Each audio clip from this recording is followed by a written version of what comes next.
I want to introduce the incredible Chris to everyone. He is a transformational life coach, and he's going to do a much better job at introducing himself and his background. But firstly, I just want to explain to everyone that's watching this video, we're going to be talking about the three principles, and Chris lives by this stuff. He breathes this stuff. He teaches this stuff. And to me, is extremely inspirational in every area, but this area in particular.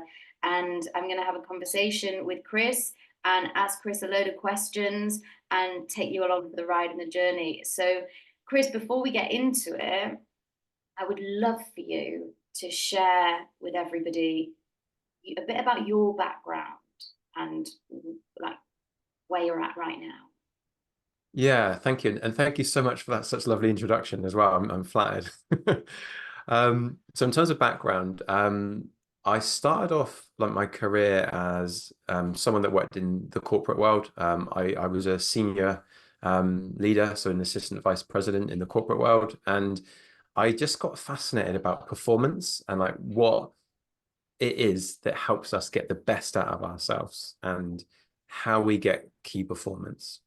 So I trained in psychology, and the way that I did that was I went and did a degree in psychology, and I finished my degree. I went and did a postgrad certificate and then a master's, and then I kept on training. In terms of jobs that I've done, I was in the NHS for 10 years as a senior psychotherapist in cognitive behavior therapy and mindfulness. And I was a senior lecturer at a university program teaching psychology, mindfulness, cognitive behavior therapy, and all that stuff. So very well qualified. But the short version of this is I got really disheartened by how little impact psychology actually had in a practical world. And I got out of the world of psychology when I came across something called the three principles. And often the three principles is within a transformative coaching framework. So if someone's calling themselves a transformative coach, maybe they're coaching from the three principles, maybe not. But the three principles is an absolute game changer. Like when you actually understand it, it becomes like an instruction manual for life. Yeah, and it's a very, I think, different approach to anything else I've come across. But what it does is it blends, I think, the best of psychology but also the art of like spirituality as well. So you end up with this psychological and spiritual understanding of life, which is very deep, but incredibly practical as well. I love where you're coming from in terms of all of the qualifications that you have, and the fact that you sort of parked that area of your life. I say parked, obviously it comes into play a hell of a lot, Mm. and are now a transformational coach coming from the three principles. Now, for the sake of this video, I want to make everyone aware that's watching this video that Chris already has, I think it's like a 14-minute video out there that, and he describes really eloquently and incredibly what the three principles are. And so in this video, I want to dive more deeply into, um, I mean, how do they help us? Hmm. Good question. How they help us is they teach us how we actually work as opposed to how we think we work. So I've always really liked Mythbusters, so it's like myth, no, that's not true. What's actually true is blah, blah, blah. So for example, one of the myths that people will still quote to me is that we only use 10% of our brain. That's not true. We use almost all of our brain most of the time. So that's a myth. But there's a lot of myths about how we think we work in life in our psychology. And the three principles busts those all open. And it's sometimes referred to as the inside out understanding. Okay, so what that means is most of what traditional psychology focuses on is like an outside in approach. So, for example, I was trained that if someone was to come to me with, say, low mood or anxiety or just poor functioning, we would get them to do things, behavior changes, so that their life would look different on the outside, with the theory that then they would feel better on the inside. I mean, that works sometimes, great, but it doesn't work most of the time. And it also doesn't explain, well, what about the people that are functioning really high, that have a great outside world, but on the inside, they might be feeling depressed, low, or even just a general sense of unfulfillment. What the three principles teach us is an inside out understanding, in that our experience of life, our psychological experience of life, comes from the inside. It's generated on the inside. And it's generated with the principles of thought and consciousness. Now, when people hear consciousness, I don't know what they hear these days because I talk about this all the time. But when I say consciousness, I just mean your awareness. Like, you can be aware of only a finite number of things at one time. Right now you could potentially be aware of me speaking, but you could also be aware of the temperature in the room or your feet on the floor, but you can't be aware of everything. That's just how we work. So there's our awareness. And then there's thought.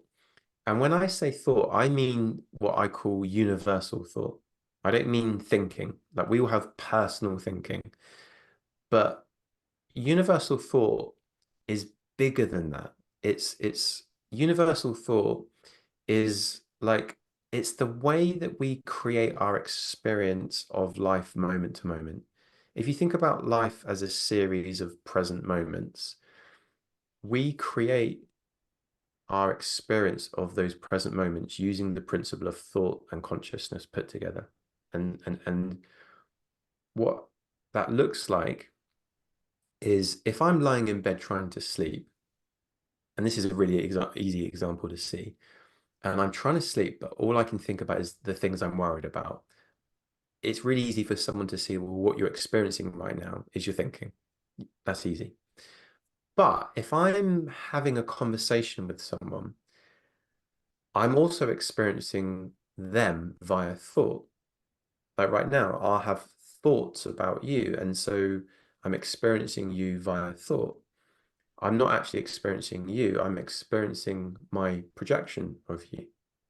That's true for everything. So for me, I had a bunch of beliefs that included that would make up like my map of the world. So my map of the world was, life is hard, people are mean, people are out to get you, I'm a piece of crap, stuff like that. And that is what, in a way, what we call our reality. That was my reality. As far as I was concerned, I was living in a reality where life is just hard and people are out to get you. That's thought. Right? People that aren't living in that world can see that that's thought. I'm living in an experience created by thought, my thought, no one else's, mine. And we live in group realities as well. We have a group agreement about what money is and what money means.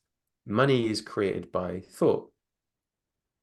What good is a £5 note without thought? It becomes just a bit of paper.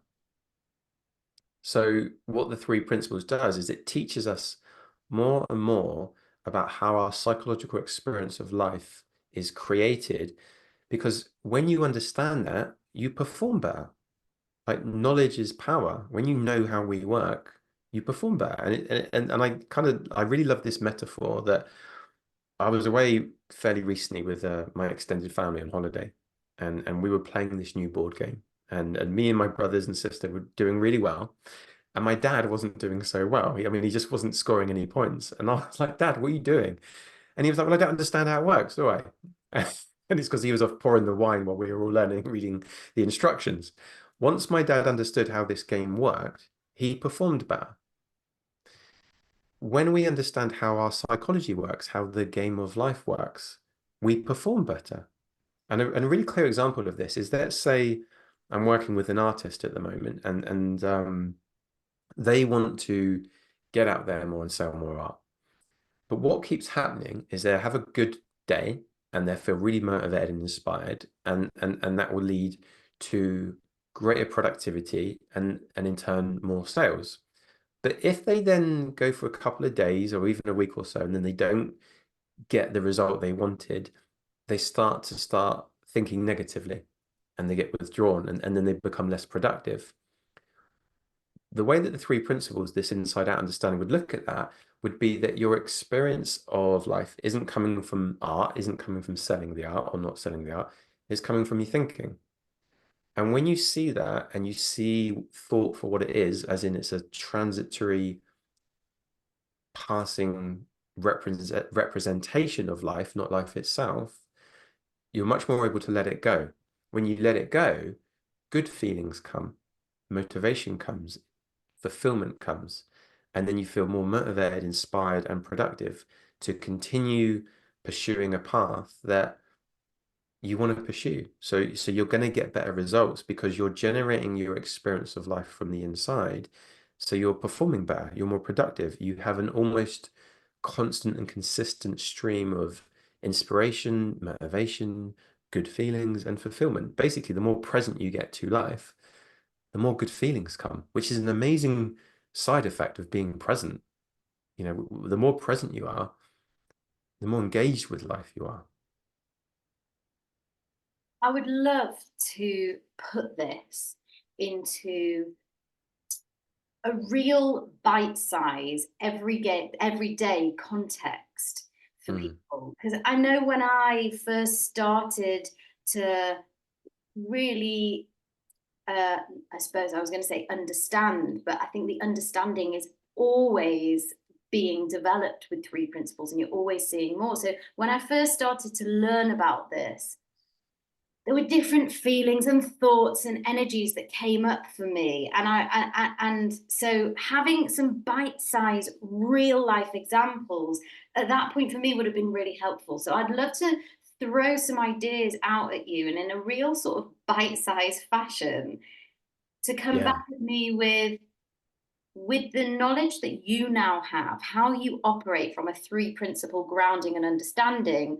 What would Chris's mindset, train of thought be in these situations? So let's go back to the situation that you actually brought up, which was you're in bed, you're trying to sleep, you've got a million things on your Mm, mind, and some of those things really look like they're very true for you. yeah.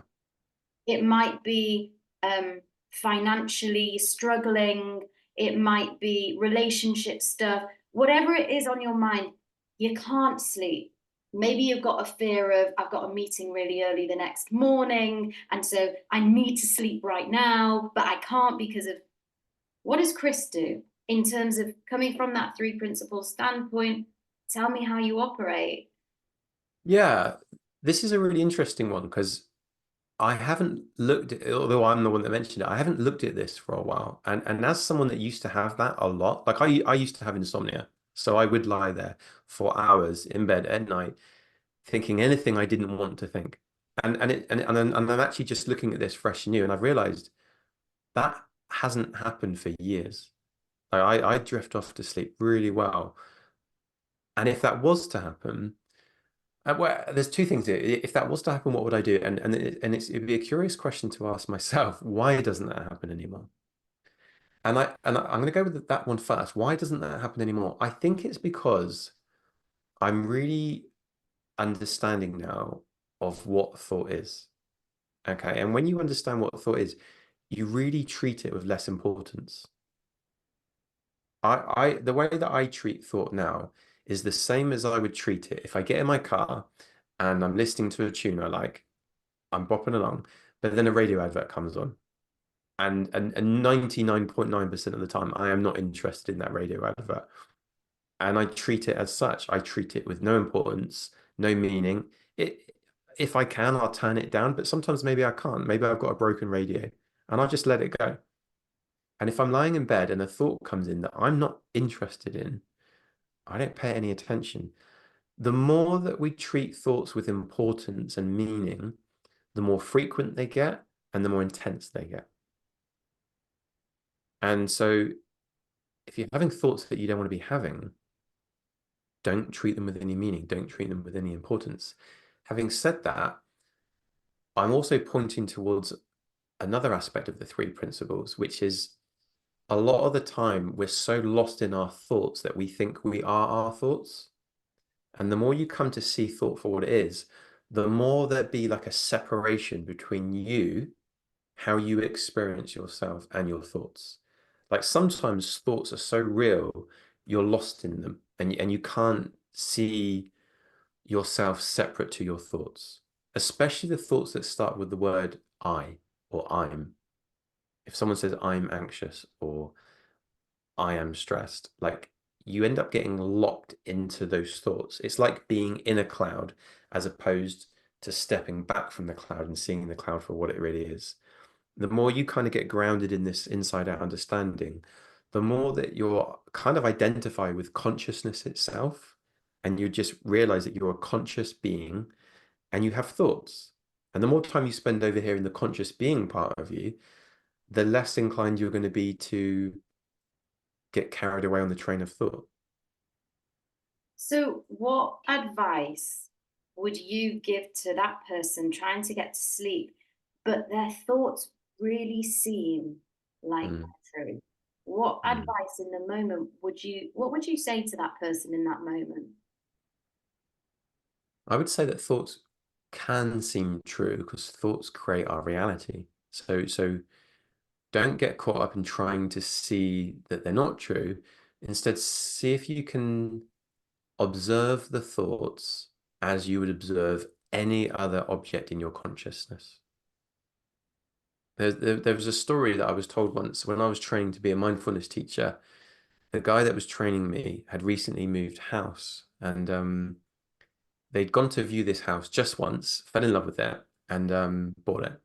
And he said the first night he was lying in the house, it was summer and he had the window open, and he was lying there, and his heart sunk with an absolute feeling of dread when he realized that he could hear a busy road.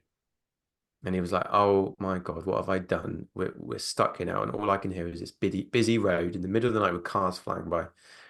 And he had a really restless sleep. And this was the first night in the new house. And then the next day, exhausted, they said they went for a walk, and it was their house within walking distance of the beach. This is a true story. And they're walking by the beach, listening to the waves.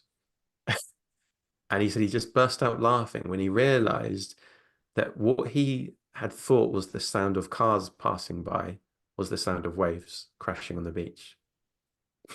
And he said that that night he slept like a baby because he thought it was cars, and the meaning that he attributed to that noise completely shaped his experience.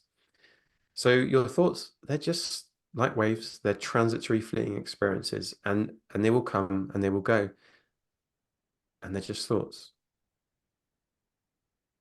So, I'd love to create another everyday thing and Yeah, great. direct that at you. So, and I'm phrasing this deliberately. Hmm. When it appears as if somebody is making us feel Hmm. sad Hmm. in a relationship, you might even say to the other person, "You are making me feel sad. You are Hmm. making me feel angry." Yeah.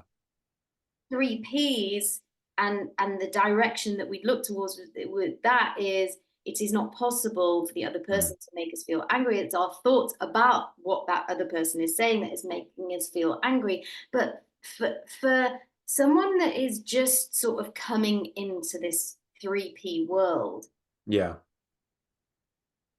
it's it's a strange concept to grasp. And I would love for you to talk a bit to this. This is a really good direction to look in, and you're right. It can seem like a strange concept to grasp because I remember, I think I was 19, 20, having counseling once, and my counselor told me that no one can make you feel a certain way. And I remember sitting there, bearing in mind I'm 19, thinking, I'm pretty sure I could fucking make you feel something if I wanted to. Right, massively. Like I really didn't get it. But I really do get it now. And so my evolution has gone from, and I used to do this with my wife. I remember sometimes falling out with my wife and I would say something like, "You're making me feel bad," something like that. And as I evolved with my understanding of the three principles, I remember saying that once and I instantly realized that that just wasn't true because I'd seen more about how we work. And I remember said, "No, hang on, rewind that. And I actually said that to her. And I said, actually, sorry, I'm upset by what you said. And that becomes a whole then different conversation. Because in the first instance, and I'm saying you're making me feel bad, I'm putting all of the responsibility on her and almost like saying to her, well, you need to manage my feelings because you're making me feel bad. I need you to make me feel good. So I'm putting all of the power onto her, giving her my power. But also, that's just not how we work. Like verbally, no one can make you feel anything unless you yourself make it mean that too. So, for example, if I say to you, Charlotte, you're a muppet, because I'm saying it with a jokey tone, and you probably know I don't really mean it, you're not going to take any offense to it. So already there's some translation on your part. You're discerning that, well, he doesn't really mean it. Well, what if I do mean it? Well, you still have to agree that it's going to make you feel anything before you experience that feeling. And that happens automatically. Yeah. So like the way that our psychology works is we're conscious of something after we've already had thinking about it. So if I was to say to my wife, well, I was hurt by what you said, even though that's more evolved, even that's not entirely accurate because I can't get hurt by something she said. I can only get hurt by what I make what she said means. In other words, my interpretation of what she said. That's the only way I can get hurt. It makes me think back to years ago in my relationship, my husband, um, the ways in my family when we grew up, I things were said and flown around, and it was water off a duck's back in my household.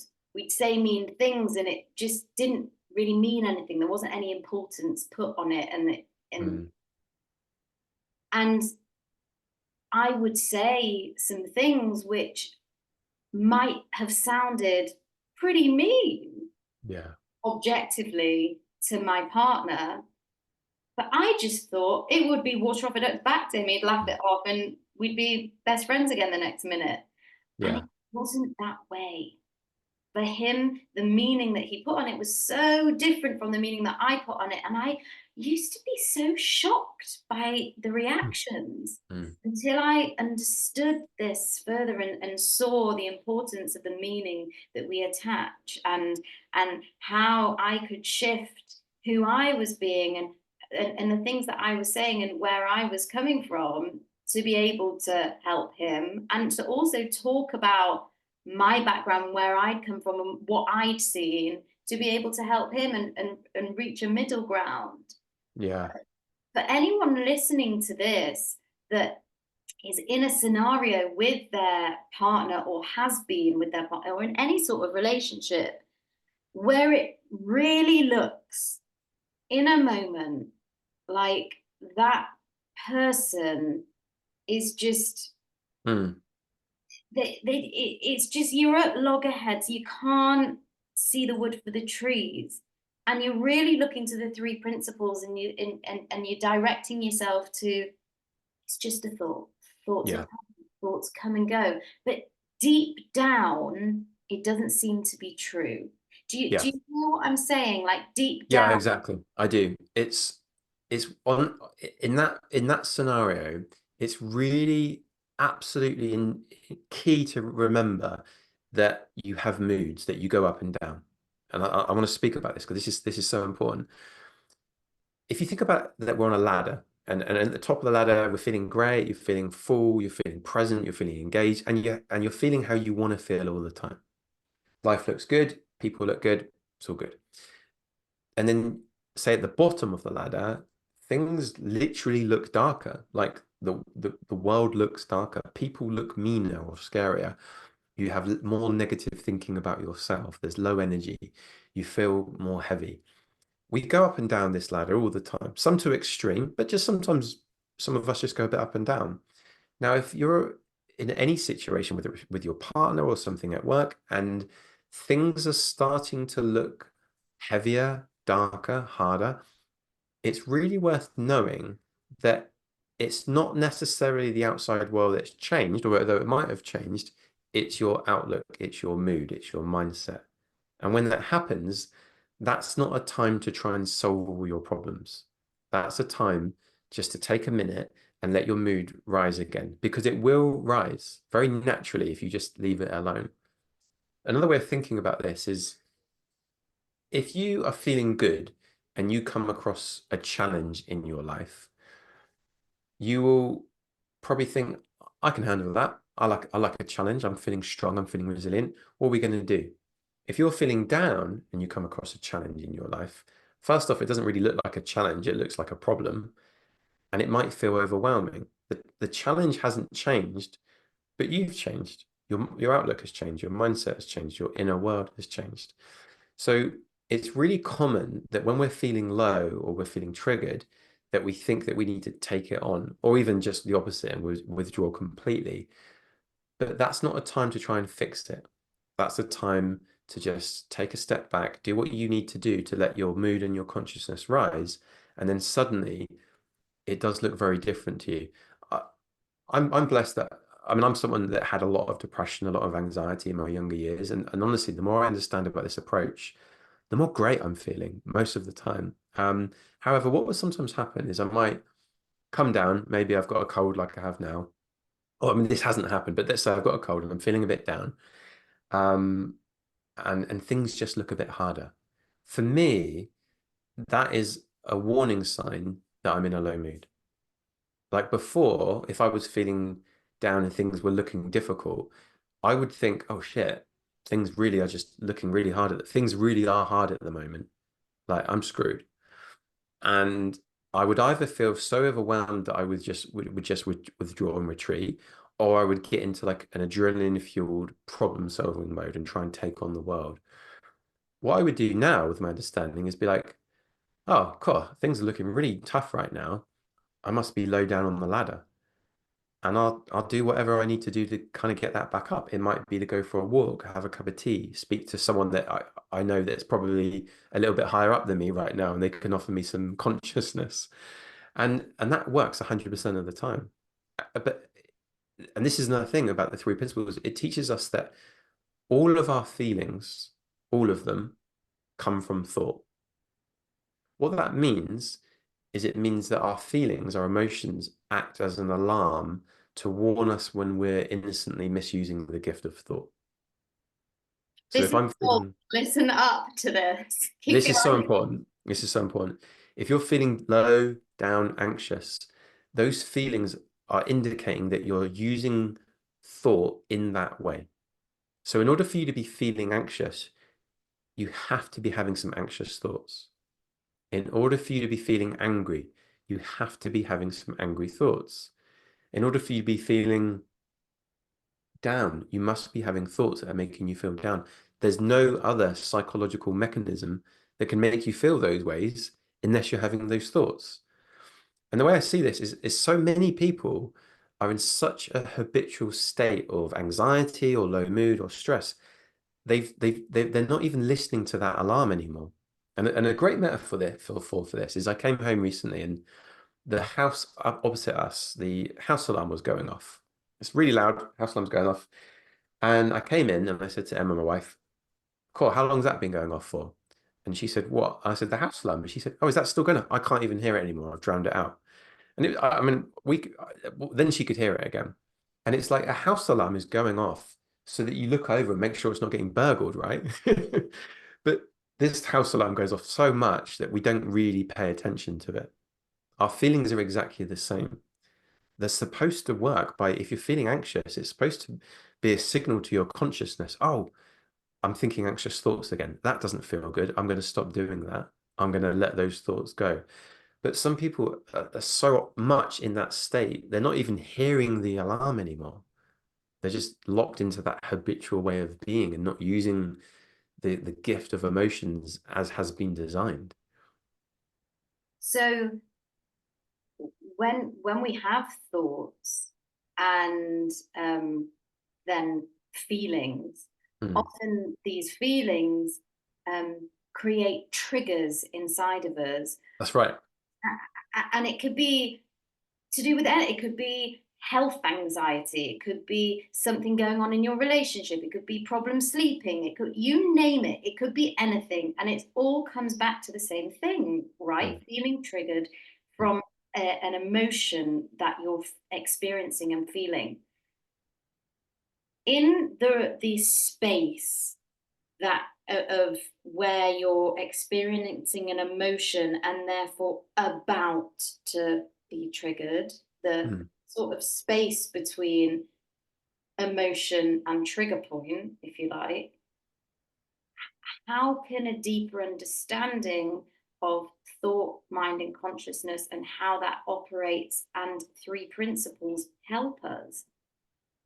A couple ways. I think the more you get this understanding, the more time you're going to spend feeling good. And when you're feeling good, when you start to feel anxious, it's such a contrast to feeling good that you're going to notice quicker and quicker. It's like, I don't know if you've had this metaphor of the frog and the boiling water. So it's a weird metaphor, and it's not true, but the metaphor is that if there's a pan of boiling water and a frog hops along and hops into the water, it's going to think, shit, that's hot, and hop straight back out again. But if you put a frog in a cold pan of water and slowly, slowly bring it up to the boil, apparently, which is not true, it will just boil alive. It won't hop out. It's called acclimatization. We so it's the same with our emotions. If you're used to feeling low or anxious, you're not really going to be aware of low mood thoughts and anxious thoughts because it's just your reality. But the more you get these principles, the more time you end up feeling great, the quicker you're going to notice when you're not feeling great, and it wakes you up to, oh yeah, I'm feeling my thinking again. And so and the other thing is that when a feeling triggers you, it's both thought that has created the feeling, but then you're also experiencing the feeling via thought as well. So I'll give you an example. If you experience depression or anxiety, the feeling of it can be a trigger for you thinking, oh, I'm depressed, I'm anxious. And then you get locked into that way of being. Another good example is I've got a cold at the moment, and I used to be triggered by being physically unwell. So what would happen is because I was living in a reality where I needed to be productive to prove myself. If I was ever feeling unwell, I would think, oh shit, I'm not going to be able to, I'm losing my energy. I'm not going to be able to be productive. I'm not going to be able to perform. What are people going to think? And it would trigger the hell out of me. And it's really refreshing to just have a cold and just have a cold. I'm really high in spirits, but physically, I feel rubbish. So just talk to me about, and I know it's been years in the making, but if you were gonna, capture it in a couple of sentences, Mm. what's got you there?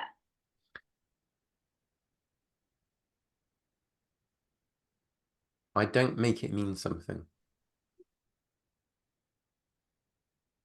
The more that we make our thoughts mean something, the more importance we assign to them, the more real they seem. There seems to be this law in the universe that what you resist persists. And I heard it somewhere. I think it's in the law of attraction. I'm not even sure, but what you resist persists. And I've tested out. It's true. If you've got a cold, a physical feeling you don't want, a thought that you don't want, the more you resist it, the more it persists. And I think the reason that is by trying to resist it, you're creating it as something real. Otherwise, why would you need to avoid it?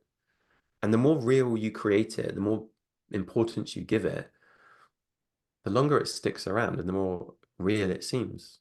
Mm. And a lot of spirituality talks about letting things go. There's so much in that, letting go of thoughts, letting go of feelings, letting go of the fight. And when you do truly let go, you find a lot of peace and fulfillment. And so last one of sort of really realistic representations of kind of everyday things that this can help with. Perhaps somebody isn't earning enough to Mm, be able to pay for their lifestyle. mm, And so there's the thought, I'm not earning enough. Mm.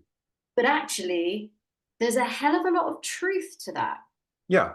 That person isn't earning enough. Now, Mm. that person is quite anxious and it's always on their mind. And objectively, that person might need to make some changes in their Yeah. life to be earning enough. But in the Mm. meantime, Mm. and I suppose whilst they're looking at making those changes, what advice, tips would you offer in the three P's realm for Mm. the thought is true Yeah. Yeah. and So yeah, it's a good question. So sometimes our perceptions are accurate, right? So our thinking is accurate compared to the real world, right? But that still doesn't explain where your feelings are coming from. So I'll speak to this a little bit. There's different levels of this, right? So if money genuinely made people happy and feel secure, then that means that there'd be a certain amount of money that certain people could earn and they would feel happy and secure. But I know millionaires that I like the phrase have more money than sense because some of them have more money than sense. And and it seems to me, in my experience, the more money they have, the more insecure they are about money.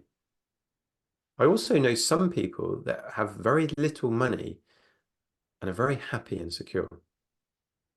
So if money can't make us feel something. Like there's no physiological, biological, or psychological mechanism where money can make you feel something. Our experience of money comes from our thinking. I was speaking to someone the other day and they're a coach actually, and they was talking about how much do I charge, and some other coaches told them that they need to charge an amount that excites them. But given that our excitement doesn't come from an amount of money, it comes from our thinking. You could get excited about charging anything. Another way of looking at this is we all think that we want more money. It seems to be a human thing. We all think that we want more money. But we don't want more money. We want what experience we think more money will give us. More security, more happiness, more freedom. I mean, maybe it's more holidays or more eating out for dinner. I mean, don't get me wrong. I would like a new kitchen and I've ended up spending it on something else. Now, what I've realized was when I walked into the kitchen, I would think, oh, I want a new kitchen. And I would feel down. I mean, don't get me wrong, it would talk it a tiny bit down. It's third world problems, right? But what I realized is, well, we live in an experience moment to moment created by our own thinking. And when I then started walking into the kitchen and thinking, oh, I want a new kitchen, what I realized is given that we live in a thought created reality, I don't want a new kitchen. I want the absence of the thought, I want a new kitchen. And when I realized that, it was like stepping into a new world where I'm free. And don't get me wrong, it would be cool to have a new kitchen, but it's thought. It's all thought. I'm experiencing my thinking. It's like everyone says they want more money, but let's say, given that life is a metaphor, let's say we're sat down playing Monopoly and we're getting really into it, and you want to win and I want to win, and whoever else we're playing with wants to win. And the way that you win Monopoly is you end up with more money and more properties and stuff like that. If we started off the game of Monopoly and I just said to you, here goes Charlotte, here's all the money, you win. It's not much fun, right? You don't want the money, you want the experience. In other words, if I said to you, right, well, how much money do you think that you need to make you fully happy and fulfilled and have the experiences? And you said that, so it's this, X amount. And if I just gave you X amount, would you still want that if I said it's not, you can't use it to buy the experiences you say you want? Would you still want the money if I said you can have it, but you can't do what you want to do with it? It's not going to give you the security. Yeah, it's not the money you want, it's what you think the money will give you. And it's amazing how when you really truly see how your experiences life is coming from thought, not the thing, how you can generate that experience yourself moment to moment. Because also feeling anxious about how little you're earning is a really poor way to make more money. Like I know when I first started my business, well, I wasn't earning enough because just started my business. And whenever I felt anxious and I just did knee-jerk reactions, it never really worked out because feeling anxious just puts you in a stress position and then you have very little creative thought. When we're in a stressed response, neuroscience shows our IQ actually goes down. So when we're stressed, we're really quite bad at solving modern world problems. But when you're feeling good and you're in an inspired state, that's when you're in a much better position to make more money. I tend to find the better I feel, the more money I make. Great. Totally. And you talk about experience. And Yeah. so lastly, to just sort of wrap the last question to wrap this up is I remember many years ago when I started learning about this stuff. And I just thought, well, what's the point?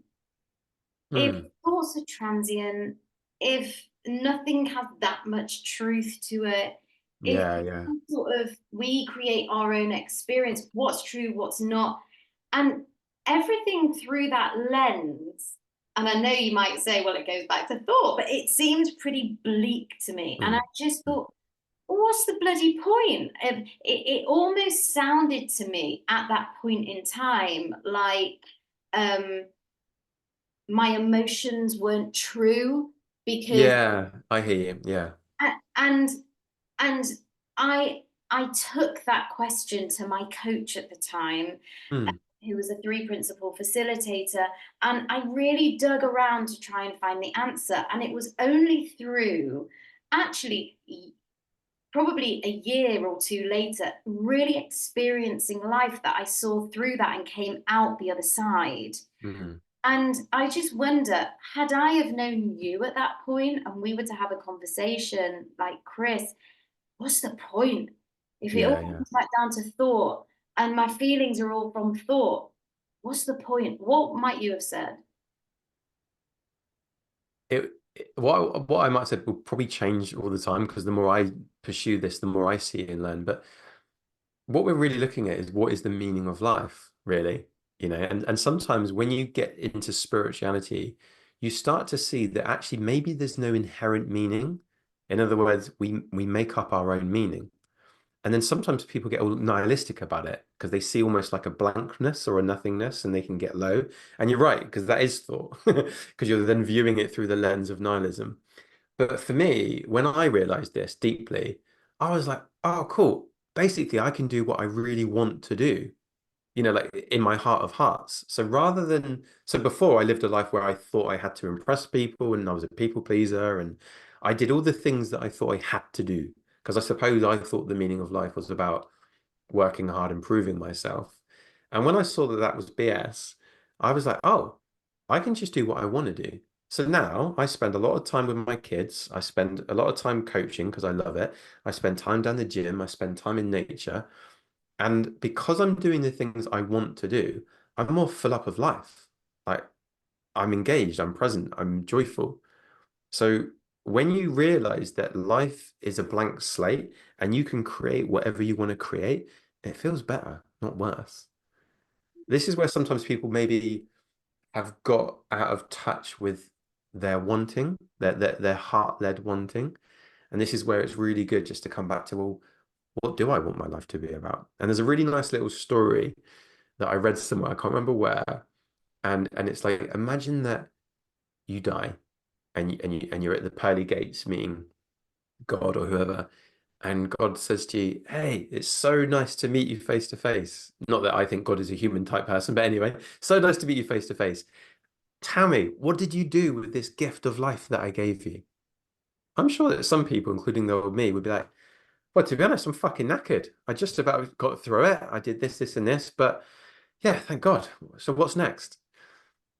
I don't think I want to be saying that anymore. I think I want to I think I want to be saying, "Ah, thank you. It was amazing. I've done this, I've done this, I've done this. It's incredible." Because I don't think that we've been gifted this life to get through it. I think we've been gifted this gift of life so that we can have a damn good time. and we can fill it with the things that our heart and soul wants us to fill it with. And I honestly believe that if we were to all do that, things would function just fine. And as um, as someone who has so much knowledge and experience in the three Ps, I'm sure you will have heard bounced around. It's a feeling. It's a feeling. Yeah, yeah. And I know that to be true from experiencing living life through this sort of from this grounding. But how do you explain that to someone that's just learning about this? Or is it an experience that they just have to go through to experience this mysterious feeling? Yeah, you're right. So a lot of coaches in the 3P community, bear in mind most people that will call themselves a 3P coach aren't really a coach and they're not a trained coach, you know. So they might be a 3P practitioner, but they're grounded in what the three principles are, but they don't have any coaching training. And they talk about this thing called the feeling. And it's like, well, what do you mean? But basically, the way I understand it is when you're truly present, you're connected to life. Like you're feeling alive because you are alive, but you're connected to this aliveness. So when you're truly present, it feels fucking good. Like for me, I used to be a mindfulness teacher, so I would teach people to be present and stuff. But honestly, I got bored of that. Like I know I ended up thinking, well, the present moment isn't really that great. I'd rather be off doing something. And I misunderstood what it meant to be fully present. What it means to be fully present is to be in love with life. There's a feeling that comes from being fully present. Some people just seem to have that. Like kids have it, like up until a certain age when they get, I think, trained out of it. But kids, little kids, they're so present, they're so joyful, they're so in love with life. Unless, like, you know, someone's nicked their toys or something. They're just in a great feeling most of the time. And amazingly, some adults have never lost that, or they've lost it and they've got it back. I know some 70-year-olds that have such high spirits. There's a feeling about them. So I think when they talk about the feeling, it's just a feeling of being alive, a feeling of presence, and that's it. I don't think it's something mysterious. I think it's just good feelings. So much. Is there anything else that you want to add, or maybe that we haven't covered for someone that is relatively new to this and wants a deeper understanding? Something I've been seeing a lot of recently is the distinction between our personal thinking and in the 3P community, what we call wisdom or knowing or real-time intelligence. And I find this distinction really helpful. So you've got your personal thinking, and your personal thinking, it just comes from your conditioning. So chances are, you know, if your mum and dad had certain political beliefs or religious beliefs, you get conditioned to have those beliefs too. And obviously, sometimes you might, with your free will, kind of deviate and stuff. But most of the time, our personal thinking just comes from what we've been taught, what we've been exposed to, what we've already thought. It's just more of the same. That's why people's lives can become so predictable because you're just navigating life through your personal thinking. But then we've also got our wisdom, which I like. Michael Singer calls it like an instantaneous knowing. Michael Neal, my coach, talks about it as a real-time intelligence. And it's basically you just know things as you go along. Like we all have access to common sense, but amazingly, we don't tap into it. I was chatting to a client this morning and they're coming to me because they're feeling depressed. And we were talking about when they feel depressed and when they don't. And one of the things they shared was, well, when I wake up in the middle of the night, I put on radio, whatever radio it was, and she said it's very depressing. I was like, why would you come to me and pay me money to help you with depression when you already know that you're doing something that makes you feel depressed? She was like, "Oh yeah, why would I do that?" It's like she's not using her common sense. It's like it's so obvious to if you're doing something like listening to a radio station that depresses you, maybe don't do that. But we're so just there on autopilot, drifting through life. We don't use our common sense. And wisdom, common sense, real-time intelligence, instantaneous knowing, it's all the same thing.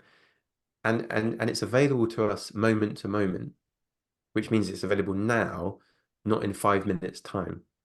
Which means if you're trying to grow a business or do anything, it will occur to you from your wisdom what the next helpful thing will be, but not the next thing after that. And you only need to know the next thing. And it's always available moment to moment.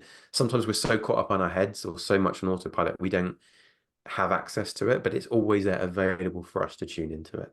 So that's something I find really helpful, personal thinking versus wisdom. Yes. And so for anyone listening to this that is like, oh my God, I am on autopilot, Mm, that person, if they were going to ask themselves a question to just sort of um, pause from mm. autopilot and maybe steer the plane in a different direction, what question might you suggest that they ask themselves? I would say, what am I noticing is a good question. Because if you notice that you're on autopilot, you're suddenly not in it. Like the moment you notice that you've been on autopilot, you're not on autopilot anymore. What relief! It's that easy. That simple. Uh, Yeah, thank you so, so much. pleasure. This has been really hugely insightful for me, and I'm sure for everyone listening. And if anyone has any questions, you can direct them at myself and Chris. Um, I think I'm okay to say that. Am I, Yeah, Chris? yeah, yeah. Please do. Yeah, Okay. yeah, yeah. I love questions. Good questions from you today, by the way. It's really great. Cool. All right. Well, turning off the recording.